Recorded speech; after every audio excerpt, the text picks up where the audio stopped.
Hello respected people, welcome back to Respected Minister.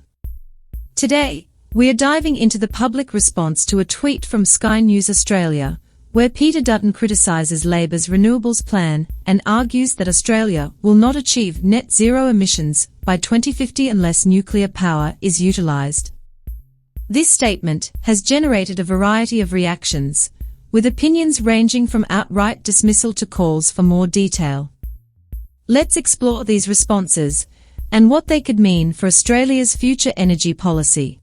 Disclaimer: the views expressed in this video are based on public tweets and do not necessarily reflect verified facts. Viewers are encouraged to seek information from reliable news sources. One response expresses frustration with the net zero emissions goal, urging Dutton to scrap it altogether if he comes into power. The commenter believes that the resources spent on pursuing net zero could be better allocated to causes that directly stimulate the community and economy rather than those that, in their view, cause harm. This sentiment reflects a segment of the population that is skeptical of the benefits of the net zero initiative and who prioritize immediate economic concerns over long-term environmental goals. The comment reveals an ongoing debate about the cost versus benefit of climate policies and the prioritization of government spending. Another response criticizes the concept of net zero itself, calling it nonsensical and suggesting that many people have been misled into believing that their carbon footprint is harmful. The commenter seems to advocate for a more deliberate approach from Dutton, hinting that the gradual unveiling of the perceived flaws in the net zero concept could eventually sway public opinion. This viewpoint highlights the ongoing tension between environmental policy and public perception, where a segment of the population remains unconvinced of the necessity or validity of net zero emissions targets. In contrast, a different response focuses on the practical challenges of transitioning to nuclear power. The commenter notes that even if Australia builds 7 large nuclear plants, their combined capacity would only be around 10 gigawatts, far short of the 60 gigawatts needed by 2050. They question how the remaining energy needs will be met if the installation of renewables is slowed, warning that the country could face power shortages. This comment underscores the significant infrastructure and planning challenges involved in meeting future energy demands, particularly if nuclear is to play a central role.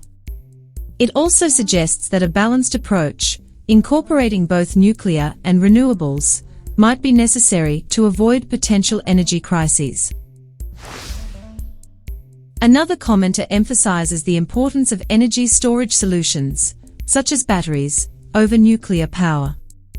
They argue that batteries can capitalize on periods of low-cost electricity and mitigate periods of high-cost electricity, making them a more viable option than nuclear power by 2050. This perspective highlights the evolving technology landscape and the potential for advancements in energy storage to play a crucial role in the energy transition.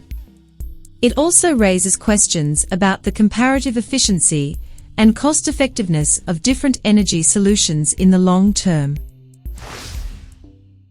Finally, a response calls for more detailed plans from Dutton regarding his nuclear proposal. The commenter notes that Dutton has previously demanded detailed explanations from others on various issues and suggests that he should now provide the same level of detail for his own proposals. This comment reflects a demand for transparency and thorough planning from political leaders, particularly on issues as complex and impactful as energy policy. It also highlights the importance of clear communication and detailed policy frameworks in garnering public support for significant initiatives.